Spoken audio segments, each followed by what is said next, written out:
Welcome to my channel Blue Chip Finance, and in this video we are going to learn something about forecasting techniques. And first technique which we are going to discuss is the moving average. And in this video we will learn two different techniques, moving average and weighted moving average. So in first examples, Donna Garden Supply want a 3-month moving average forecast, including a forecast for next January for shed sales. Storage shed sales are shown in the middle column of the table below. A 3-month moving average appears on the right. So as you are seeing here, that months are given in the first column and actual sales is given in the second column. So just skip first 3 rows because we are calculating here 3-month moving average. If it is 4-month moving average, we just skip 4. If it is 5-month moving average, we just skip 5 first rows. So in this case we are calculating 3-month moving average, so that is why we just leave 3 first rows.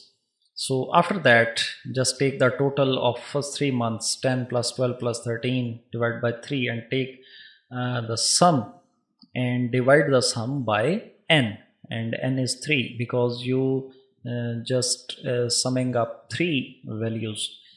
So first moving average for month of April is 11.67. Now just skip 1 and take next 3 values, 12, 13 and 16, divide by 3, 13.67. Skip 1 more and next 3 are 13, 16, 19, and divide by 3 equals to 16. And similarly you can calculate all these values. And now if this stage you want to calculate the moving average for next January, so just take the sum of these 3, 18 plus 16 plus 14 divided by 3, and the moving average is 16. The forecast for December is 20.67 as you are seeing here. To project the demand for shed in the coming January, we sum the October, November and December sales and divide by 3. One more question is that compute 4-year centered moving average for the following time series. So first column is representing here the time, and the second column is representing here the production in millions. And now we are going to calculate the 4-year centered moving average. There are different methods to calculate 4-year centered moving average, but simplest method is given here. So first of all, take the year in first column. Second column is representing here production in millions. It may be sales, it may be cost, and whatever you want. And now what next? Just skip 2 rows from top and 2 rows from bottom, and take the center of next values and take the sum of 4 values for each. For example, 331 plus 344 plus 349 plus 332 equals to 1356.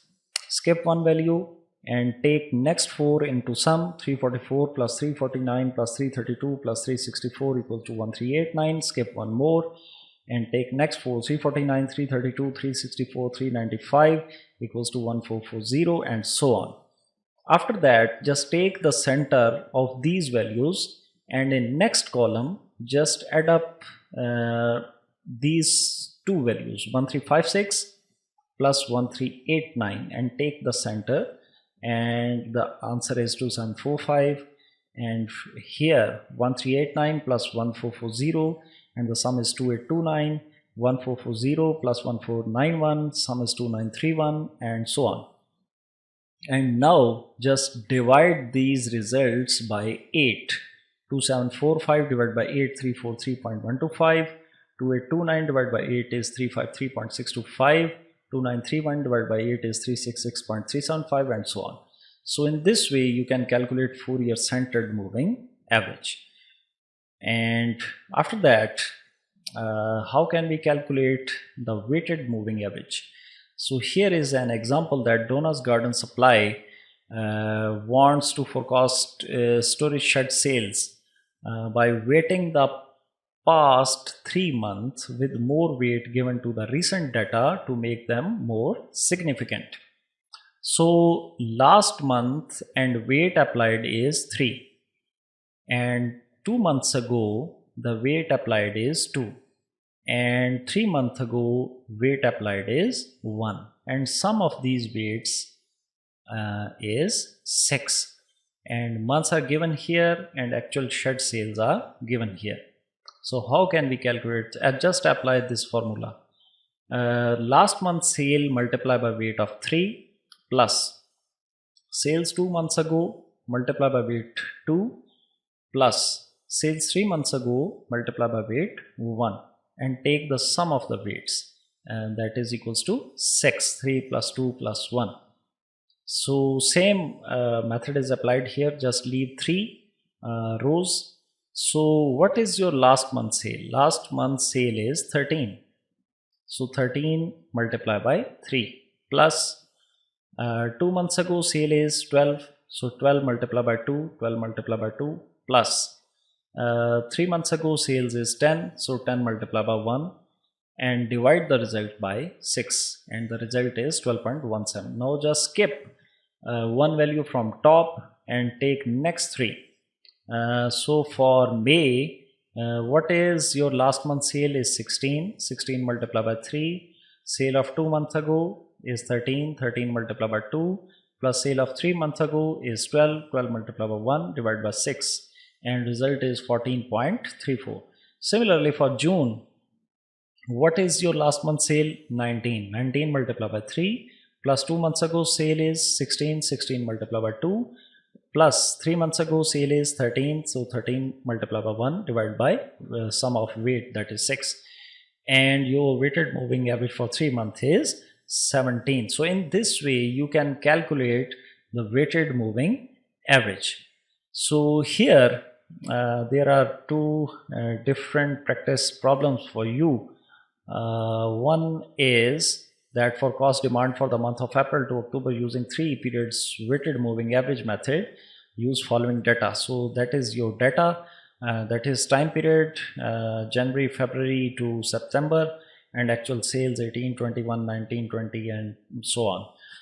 And these are weights. So last month weight is 0.5, 2 months ago weight is 0.3, and 3 months ago weight is 0.2.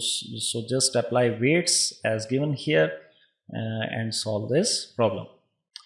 After that, practice problem number 2, that months are given here and sales are given here.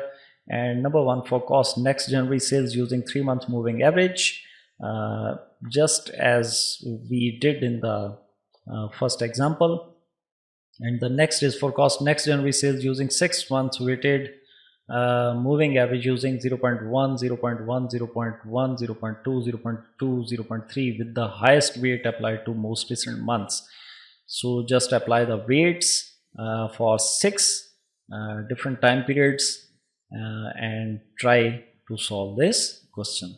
So thank you very much. In next video we will meet soon with some more forecasting techniques. So stay blessed, take care of yourself and other persons around you. Thank you.